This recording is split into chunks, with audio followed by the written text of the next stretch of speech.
Hey YouTube, how you doing? I thought I'd share with you an experience right now. I'm about to have a first. Going to pop the black XX cherry, if you know what I mean. If you don't know what I mean, I was given a tin of Samuel Gawith's black XX. Now, if you've never seen this stuff before, you're about to get an education. So, that's what the tin looks like. And the tobacco, when you get it, if you've never seen it before, comes in a rope, a black rope. Looks something akin to a dog turd. Smells like beef. smells like beef jerky. It's got the most amazing aroma you've ever smelt in a tobacco. The first thing that sort of triggers me is D.I.Y, Kentucky. It's something akin to that. So it smells pretty stout. And I'm not sweating because it's hot. Yeah, I am actually. It's freaking hot as balls. What you do with it is you carve off little medallions and you rub them out, and they rub out into like a shag type thing. So I've loaded up my Dagna P2 billiard, which is a fine smoking little pipe. This stuff has, well, I should backtrack and say I've smoked Samuel Gawith's brown number 4 Kendall Twist, and I'm assuming it's pretty much this fella's baby brother. So this is probably about as stout as it gets, I think. Well, as I've ever had anyway. Well, I think I'm going to have. I'm trying this for the first time, so here goes nothing.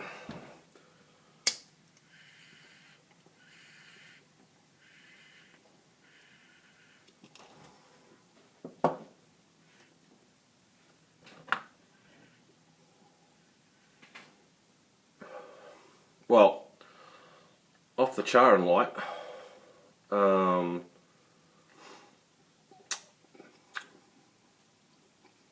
it's a flavour. It's hard to place.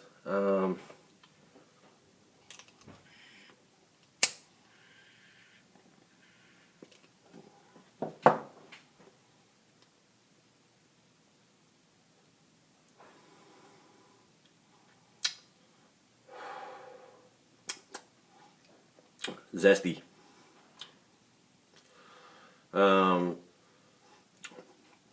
Actually, I'm not over exaggerating. It's got like a lemon peel top note through the nose. I taste a little citrusy type thing going on. If I can get this damn thing lit.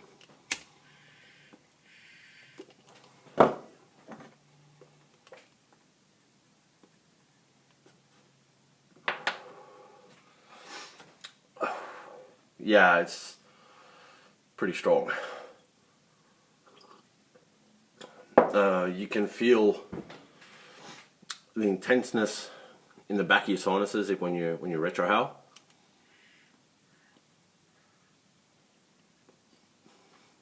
Not unpleasant. If you're into the more stout tobaccos, it's not unpleasant.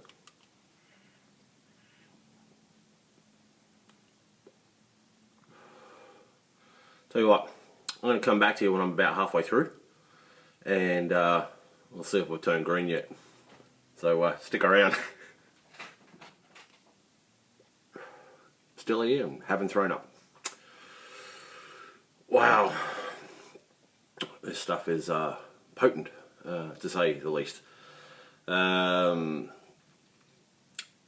I did a little bit of fact checking while I was gone, or while I was smoking, and it appears that I got an ass around. The brown number 4 is actually stronger than the black XX. on tobacco reviews, it says that the brown number 4 does not undergo any heat treatment and has full tar and nicotine content of the tobacco, where the Black Double X does not go. It does go under heat treatment, and that creates the black colour and less tar and nicotine than the brown number 4. It's certainly spicy. No, I can tell you that. Now the tobacco that's in it, it's a straight Virginia. There's no flavouring. There's no added extras. It's just straight out tobacco. So the room note is, straight out tobacco. So if you're in a crowd sensitive area, then this is probably not one you'd want to smoke. Not to mention the fact that it looks like when you crack the tin open, a dog turd, sat in there instead of tobacco. It's probably the most ugliest tobacco I think I've ever seen. Would I buy it again? Hell no. I thought I had a fairly decent tolerance towards nicotine, but geez. Between this and the brown rope, nah, you have a bowl of this, you won't feel like a smoke for another week. Yeah, it's pretty pungent stuff. Having said that though, I'm still smoking it. I don't want to dump it out. It's an interesting flavour. I'm still trying to place the top note. It's kind of weird. Now I've had this stuff for a little while too, and it's dried out a little bit.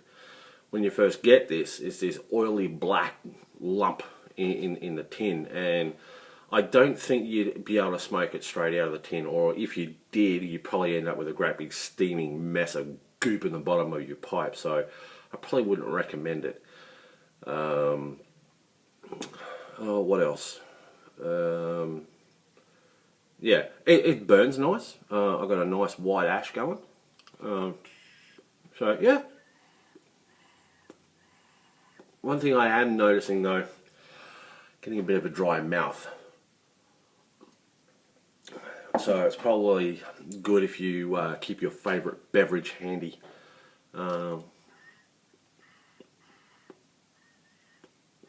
Yeah, this isn't an all the time smoke. It's extremely rich. I'm not really good at tobacco reviews, so I'm trying to be as descriptive as I can. I have had to relight it a few times. If you don't puff on it steadily, then it does tend to want to go out. Even as dry as this stuff is, and I would say it's probably more dry than moist. When you cut it, you'll want a nice knife to cut it, otherwise you're just going to tear it apart. And there's actually a lot of tobacco in the twist itself, so you don't need to cut off a whole heap. I think I cut off, what was it, about 4 or 5, yeah, about 5 tiny little medallions that are about, probably about 2 millimeters thick, or around about a 1/16. You don't need much at all.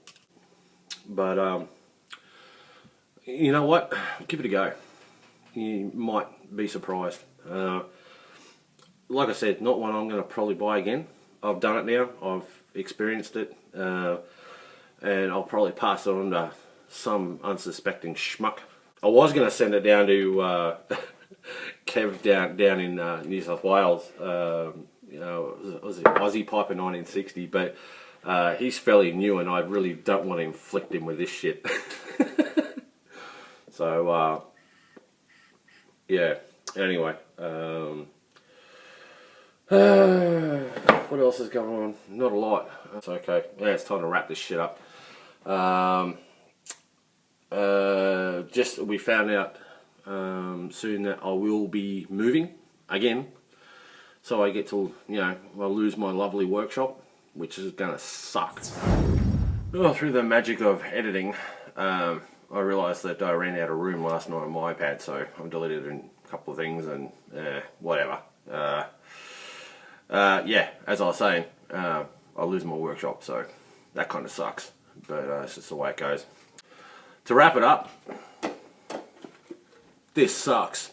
Don't buy it. There you go. You've just got 3 conflicting opinions within the same video. So yeah, you can enjoy. So anyway, I'm out of here. See ya.